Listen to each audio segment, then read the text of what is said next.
എല്ലാ വിവിപാറ്റുകളും എണ്ണണം എന്ന് ആവശ്യപ്പെട്ടുള്ള ഹർജികളിൽ സുപ്രീം കോടതി വിധി നാളെ. ജസ്റ്റിസുമാരായ സഞ്ജീവ് ഖന്നയും ദീപാങ്കർ ഗുപ്തയും പ്രത്യേക വിധികൾ പ്രസ്താവിക്കും.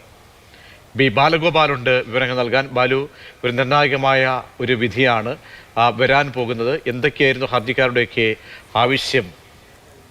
100% വിവിപാറ്റുകളും എണ്ണണമെന്ന് ആവശ്യപ്പെട്ടുള്ള ഹർജികളിലാണ് സുപ്രീം കോടതി നാളെ വിധി പ്രസ്താവിക്കാൻ വേണ്ടി പോകുന്നത്. ജസ്റ്റിസുമാരായ സഞ്ജീവ് ഖന്നയും ദിവാങ്കർ ദത്തയും അടങ്ങുന്ന ബെഞ്ചായിരുന്നു ഈ ഹർജികളിൽ വാദം കേട്ടിരുന്നത്. ഏറ്റവും സുപ്രധാനമായ കാര്യം, 2 ജഡ്ജിമാരും പ്രത്യേകം വിധികളാണ് ഈ കേസിൽ ഇപ്പോൾ എഴുതുന്നതെന്നാണ് സുപ്രീം കോടതി വൃത്തങ്ങളിൽ നിന്ന് മനസ്സിലാകുന്നത്. അതായത് 2 പ്രത്യേക വിധികൾ ഈ കേസിൽ നാളെ കോടതിയിൽ നിന്ന് ഉണ്ടാകുന്നതായിരിക്കും. ഒരുപക്ഷെ ആദ്യ ജഡ്ജിയുടെ വിധിയോട് യോജിച്ചുകൊണ്ടാകാം 2ാം ജഡ്ജിയുടെ ഉത്തരവ് വിധി ഉണ്ടാകുക. അതല്ല എങ്കിൽ ആദ്യ ജഡ്ജിയുടെ വിധിക്ക് ഭിന്നമായ ഒരു വിധിയും സുപ്രീം കോടതിയിൽ നിന്ന് ഉണ്ടാകാനുള്ള സാധ്യതയും തള്ളിക്കളയാൻ വേണ്ടി കഴിയില്ല. അങ്ങനെ വരികയാണെങ്കിൽ ഇത് ഒരു ഉയർന്ന ബെഞ്ചിലേക്ക് വിഷയം പോകാനുള്ള സാധ്യതയാണ് ഉള്ളത്.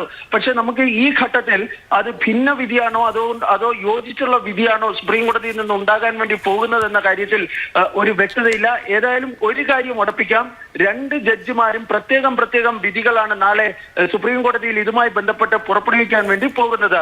100% വിവിപാറ്റുകളും എണ്ണണമെന്നാണ് ഹർജിക്കാർ കോടതിയിൽ ആവശ്യപ്പെട്ടത്. എന്നാൽ ഈ തെരഞ്ഞെടുപ്പ് കമ്മീഷൻ കോടതിയിൽ പറഞ്ഞിരുന്നത് ഈ നിലവിലുള്ള സമ്പ്രദായം, അതായത് 5% വിവിപാറ്റുകൾ എണ്ണുന്നതിന് അപ്പുറത്തേക്ക് കൂടുതൽ എണ്ണുകയാണെങ്കിൽ അത് പ്രായോഗികമല്ല. അതുപോലെ തന്നെ ഈ ഇലക്ട്രോണിക് വോട്ടിംഗ് മെഷീനിലൂടെ നടത്തുന്ന വോട്ടെടുപ്പിൽ യാതൊരു തരത്തിലുള്ള ക്രമക്കേടുകളും നടത്താൻ വേണ്ടി സാധിക്കില്ല തുടങ്ങിയ കാര്യങ്ങളൊക്കെ ആയിരുന്നു തെരഞ്ഞെടുപ്പ് കമ്മീഷൻ കോടതിയിൽ അറിയിച്ചിരുന്നത്.